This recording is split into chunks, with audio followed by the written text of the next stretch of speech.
So it's a tough question to answer. So do we get that? The answer is yes. We understand it. In the context that we've kind of talked about this operationally has been mostly in the context of one of our programs, the Investing in Innovation program, which is based on, for those of you who may not be familiar with it, it's a portfolio-based approach, which there's different size of grants based on the level of evidence and proof points that you have, and recognizing that, you know, from venture to growth to, let's say, blue chip, to use an investing analogy. And the idea is, you know, large grants for where the evidence is clear, where there is no expectation for failure, quite frankly. It's just pure execution of how do you take it to scale. We want to put more money around those. At the other end, where it's venture, we are trying to be explicit that the evidence is not going to be there. It's meant to be venture, and some of those will fail. And so we're trying to model that failures, that we want to be able to track the evidence, but if it proves not to be impactful, that's not failure. The fact that we tried and we measured. And so how we're trying to embrace it in our programs is measurement systems, where I think we are not disciplined enough, and we were talking a little bit before, I think this would be candidly a critique I would have of the SES community at large and its growth, is we have not been as disciplined in putting in real consistent quality measures to really measure our impact. And I think that leaves any of us in the private sector vulnerable to an assertion that you're making a difference, but really not with that evidence to say you're making a difference. And with that just muddies the marketplace for those high quality providers really getting access to the funds to take it to scale, which is really, I think, we would very much support. Let me go there. I agree with you. On the SES program, there were two major problems. One was accountability, the other was you needed a gatekeeper. You know, children on free lunch just received the tutoring, but really it should have been based on the child's academic achievements in the school. There are a lot of real bright poor kids that don't really need that tutoring. The point I wanted to make is that the waiver applications that replace the ESEA appropriations, I think the U.S. Department of Ed should look at that carefully. I'm from New York, and I provide both special education services, do SES services. In downstate New York, although it was a faulty program, there were some good parts of it and some good training.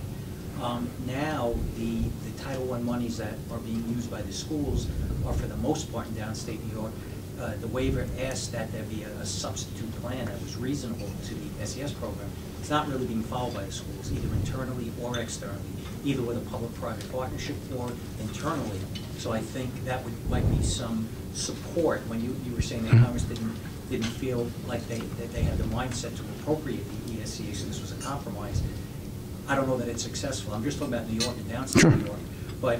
So that might be some support when it's looked at in this Congress to maybe put to put accountability measures in, and maybe a test for the children entering the program to assure that the right kids are getting those services, and maybe put something that was more mandatory back in place rather than this voluntary program, which frankly I think a lot of, especially quote unquote, a lot of poor kids who need the help are just not getting it. I think that's a fair point. And let me just add a couple of things. One, I think we will be monitoring, right? And so, in fact, part of this is we're actually building our own organizational capability and structure to monitor in different ways, just as part of how we can be better in our governance. I think the second part of that is what we really, I mean, the fundamental philosophy was it was the lack of a mandate, but was still accountability for the outcome is what we're trying to shift towards. And that would meant that it provided the flexibility to, in fact, continue to use, right, tutoring services and some of those provisions. The reality of, you know, at the school level, that plays out very differently, right? That, you know, in many cases, some cases yes, in some cases no, we understand that. And so it is, I think what we want to hold ourselves accountable to do is to say, okay, as it's playing out, right, are interventions being taken and are they proving to work? And we're holding for the, again, focus on priority schools, they're directly accountable to the federal government for those. But they're still accountable to the state for the non-priority and focus schools. And so the monitoring mechanism for that will be at the state level to say, okay, what are you doing in those situations? So it'll be a two-tiered monitoring approach that we're trying to organize around so that we do ensure that the intent is more likely to be realized. Yeah, just a very quick comment. In downstate New York City Department of Education, there are about 600 focus and priority schools. There were no contracts at all with any private vendors, which is okay if they're all doing internal programs, but for the most part they're not. So my question is, what is happening to those kids? Yeah, that's a good point. We'll go there and then over there. Sure. Yeah, Clayton Christensen at Harvard some years ago predicted that by 2019, 1/2 of K-12 instruction will be online. And apparently, according to their analysis, the course to meet that, how is the department going to work with that prognostication? I wouldn't bet against Clayton. He's smarter than me. So, but no, I've seen the prediction as well as I've seen some of the analysis that shows because kind of the pace of new technology adoption, which shows if you've adjusted, it's not a linear scale, but when you adjust for, it's not quite a logarithmic, but when you adjust for it, we're on it. So one, we are believers in and supporters of, and increasingly funders of digital learning technologies, right, and creating a more digital E-enabled learning environment in schools. Okay. Absolutely, we are for that unapologetically. There's a number of real issues, though, right, that I think are real. One, the reality is that the vast majority of schools don't have high-speed internet connection. So that's a major, major issue. And so that's something that is, we are actively kind of engaging, and typically that's been the purview of FCC and E-rate. And so we're actively engaging to say, how do we actually bring high-speed connectivity to all schools? Because we do worry about that, especially if you think about all kids having access to high-speed connectivity. What you see right now is that the high-speed connectivity that is there is not uniformly distributed. And so that's a big concern we have. But you got to put an infrastructure in place. That's one. Two, what we realize is, my guess about Clayton Christensen, you're more likely to see content that's digital before you see practices that really embrace the capability of the platform. And so if you say, what are we as concerned about? Putting the infrastructure, putting the tools, but really is how do you transform the use of those tools in such a way that they make a difference? I think that is, I'm not sure that's on that same pace. And I think that's what we're very much concerned about. How do we get schools of education, right, teaching colleges, to teach student-centered learning? Because, I mean, it starts with a whole concept of what's a pedagogy? And so if you go to some leading countries around the world, they're transitioning their pedagogy around student-centered learning, especially when you move in the upper grades. And so so the role of the teacher is different. It's a facilitated learning where the students working in small groups, right? So they're accessing information, and they're using a device to access information. They're communicating in small groups, again, technology enabled, and it's building kind of the soft skills as well as they're then introducing the hard, content. And so it's a whole different pedagogy that brings the technology that enables. I think that's the paradigm shift we got to move towards, that I think we're committed to. And our race to the top district is one of the things we've done, is start putting money out there to try to, again, seed some of this and get real proof points that it can work effectively. But we're going to look for more opportunities to do so. Candidly, it won't be as much money as we'd like, just given our environment, but it's one of the things we're looking where the opportunities we have to increase. Tony, I think one of the reasons, as you know, that a lot of people in the education industry are skeptical of the administration's commitment to really working with the private sector, I think can be seen, and so sort of a question, suggestion, through the college scoreboard you mentioned. What's on there is a great service, but it's not anything that's not already being delivered through Noodle or College Board, nonprofits, for-profits. There's tons of those services out there. And so whether it's that or pre-K or even K-12 models, digital learning you mentioned, I just wonder why there's not more of a focus on, let's find out all the services that are currently providing this in the private sector and promote them on the White House website. Let's look at what's happening in virtual and digital technology, from a Connections Academy to a provider of just simple content, and expose people to that. But instead, there just seems to kind of be this underlying, we'll do it and we'll tell people what they have to know, and yet the information out there, because of technology, is so rich. So how do we square that? And is there a way for the administration to get a little bit more outwardly supportive, without spending money, on what these companies and people like them do?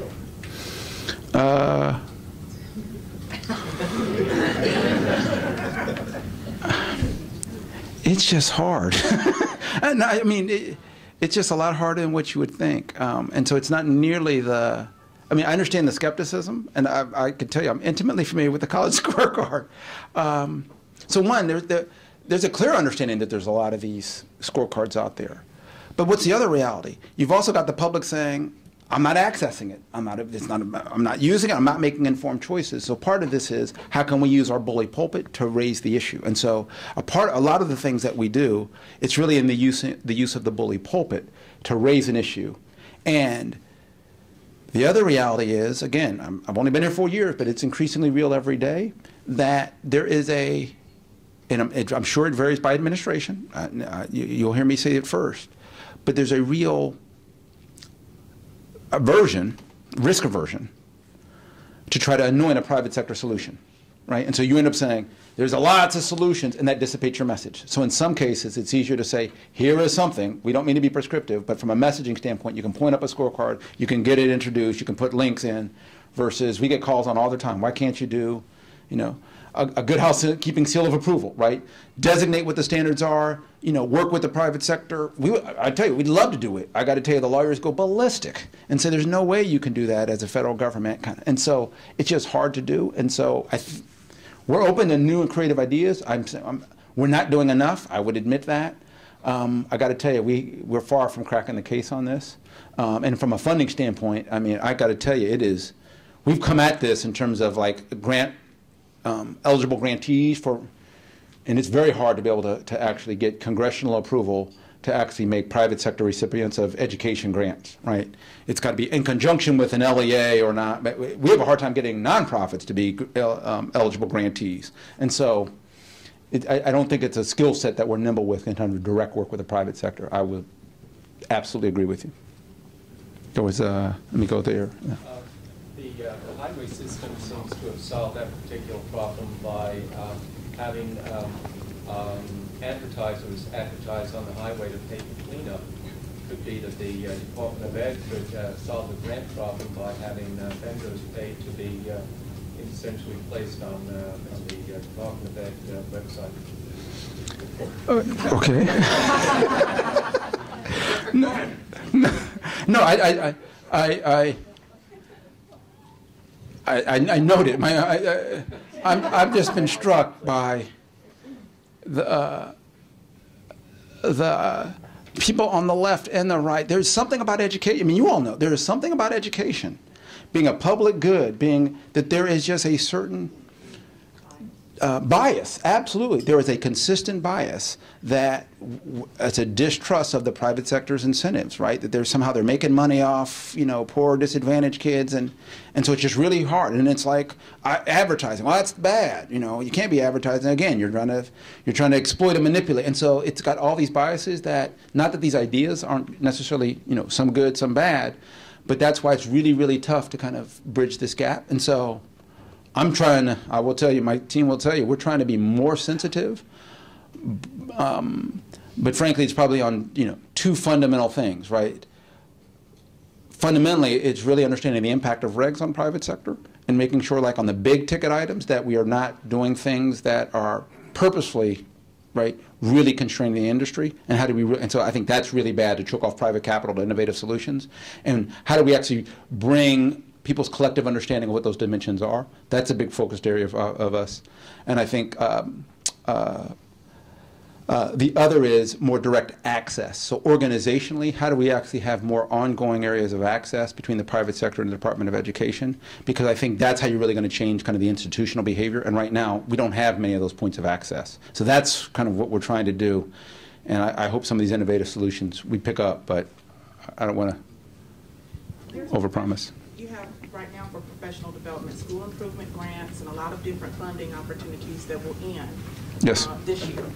And you have your Common Core state standards that are out, and you have teachers who've been teaching for years, so they don't understand a lot of the mathematics that's in the new Common Core state standards. What type of conversations are being held to support these teachers who are currently teaching daily, but they need content and pedagogical support continually? So what type of conversations are there? Talking about the need and supporting states' efforts is what we're trying to do, and with the limited funds that we have. The reality is, again, a lot of these race to the top, SIG in its original $4 billion, this was in the context of the Recovery Act, right, in response to the greatest fiscal calamity since the Depression. It was more money than in the departments than its history cumulatively in terms of discretion. It will never be that way again. And so that's the real tough move. It's like it just, there won't be that scale of money anytime again that we can see. So what we're doing is saying what resources we do have. We definitely, we're trying to move towards the implementation of the Common Core, and how can we do that? One of the things we have is, frankly, because it's how do we think about some of the administrative set-asides, right? In terms of, is there a way to expand those, right, the administrative set-aside, so that those can be used for capacity building? Because what we're hearing is there's not enough resources for the capacity building. And so structurally, what we're trying to do is say, is there a way to increase the set-asides at the state and or district level so that those money can be used for capacity building? That is tactically what we're trying to do. So we're trying to call out the need for it and then trying to create more flexible funding that can allow that. There was, yeah, 1, 2, 3. I want to pick up on Jeannie's question and take it a little different bent. So I heard your response to Jeannie's question saying philosophically you're supportive of the idea of for-profit providers, but there's barriers. There's legitimate and operational political barriers to making that a reality. Once you get past the federal government, I think everybody in the room here can tell a story about state policymakers, local policymakers, neither having the philosophical bent, nor having the levers of power to act on. So I guess my question is, number one, sort of what can the department do to downstream some of the opportunities for-profit providers in the state and local? And then number two, what advice would you give us as a association from a public policy, advocacy, public communication standpoint to get this issue into the public domain? Let me buy time and answer the second question first, because that's actually one. I think a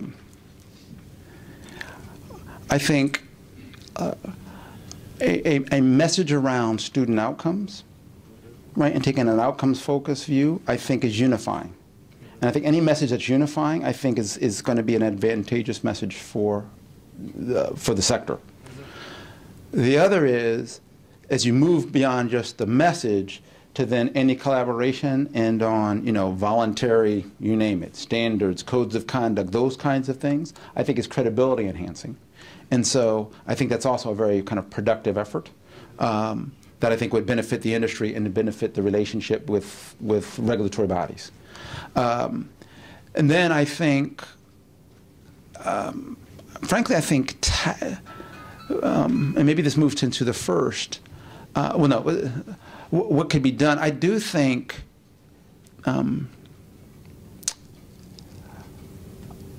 practical solutions that acknowledge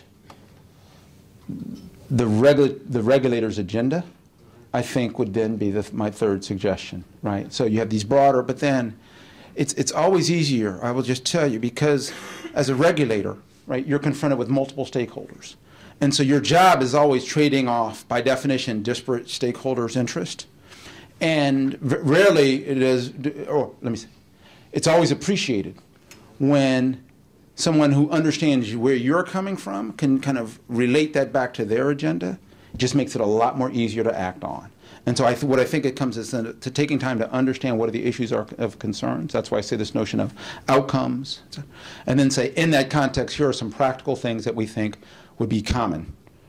I think would be, and so, transparency. We think if the federal government could help really stimulate transparency against standards, that might mean imposing data collection requirements and posting requirements. That would let the market work a lot more efficiency so that the private sector could have a much fairer share of competing against, others who may be held to different standards.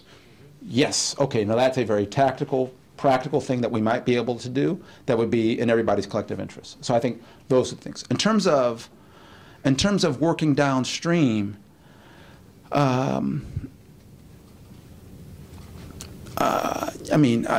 think sensitizing us, and just sensitizing us to what your real pain points are, and then again, us figuring out how we can address them.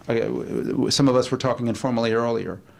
Here's what I think all of us know, right, and yet it's just very hard to kind of think about a real credible solution to. I think what we realize is that our current procurement systems in K-12 education with 15,000 districts actually work to choke off, right, significant innovation that works, kind of taking it to scale. Very cost prohibitive, right, because you have to basically have a whole sales and marketing force that kind of goes out, evidence standards. If you sold one, you sold one. And so, okay, well, how do you make are there ways you can make the procurement process more efficient? Well, that's not our purview. But again, what we're getting thoughtful of is we have found we can influence state behavior, right? That's the one thing we have found.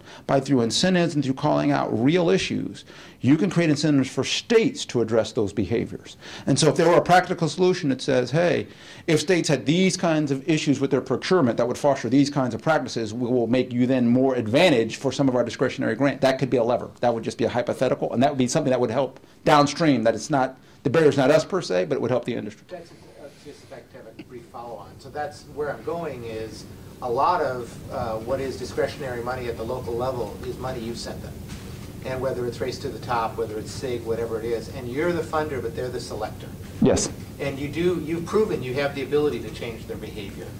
And I think that would have a huge impact on everybody in this room if you use some of that influence to change their behavior about being more open to commercial enterprises being contracted with for some of these funding sources. Yeah, I think that's good to take back, because we'll take back. I think we're open towards, I mean, what you'll hear us say is, we want you to make sure you get the best providers, right? That's what you'll hear, right? And so we're agnostic if they're public, private, get the best providers, and we can continue to put that message in place, and then put systems in place to ensure it, and don't detract, right? And don't isolate those who might be best for by their governance structure or ownership structure. Okay. Let me go there. My name is Edith, and I'm a president of a small organization called Worldwide Workshop, a provider of digital teaching and learning. We're serving 3,000 students daily in 50 schools. And what we have been realizing, we've been around for 8 years, the program has been out for 6 years. What we see now is something you mentioned before, which is the lack of infrastructure. So maybe 5 years ago, a lot of district superintendents or principals didn't really have the desire to incorporate STEM, but you've been doing a very good job in the last 4 years in encouraging people to choose innovation, digital teaching and learning, flipped classrooms, network learning, and of course learning management systems and accountability for results and common core that needs technology.